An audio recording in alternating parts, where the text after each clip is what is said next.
Okay, here we go. We are working on figurative and literal language. As a reminder, literal language, the words function exactly as defined. They mean exactly what they say they mean. In figurative language, there's a deeper meaning that you have to figure out. You have to use your imagination. You have to understand a figure of speech. So far, we've talked about simile and metaphor. Now let's skip down and let's talk about hyperbole. Hyperbole is pretty common. You guys have heard this one. You probably pronounce it hyperbole. If it helps you remember that, that's fine. Exaggerating to show strong feeling or effect. It's like telling a pretty lie. I will love you forever. I mean, who knows if that's even possible, right? My house is 1,000,000 miles from here. There's nowhere on earth where it's 1,000,000 miles from here. Okay? It's just not.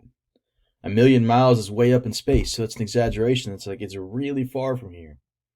She'd kill me. No, this is one of those that sort of flirts the line with literal because that could mean she might actually kill you, but it probably just means she's going to be really mad. Right? You've all said things like this before. Okay? Now, hyperbole is exaggeration to show strong feeling or effect, and it's clearly exaggeration. It's not even subtle. The opposite of that is understatement. Okay?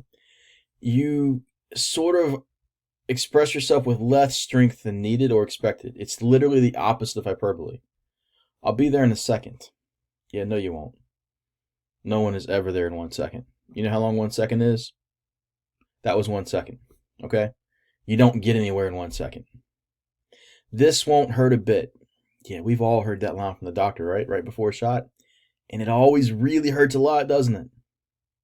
So with understatement, it's kind of the opposite effect. Like you know just by the fact that you're going, okay, a little bit sarcastic here, that you're not being honest. I'll be there in a second. No, you won't. This won't hurt a bit. Yeah, it will. Understatement is almost sarcastic. And that's kind of how I remember to look for it. That can be a little harder to pick up in the written word sometimes, but when you're speaking it, if you're performing something, especially poetry, it tends to work that way. Okay, so there is understatement and there is hyperbole. Let me know if you have any questions.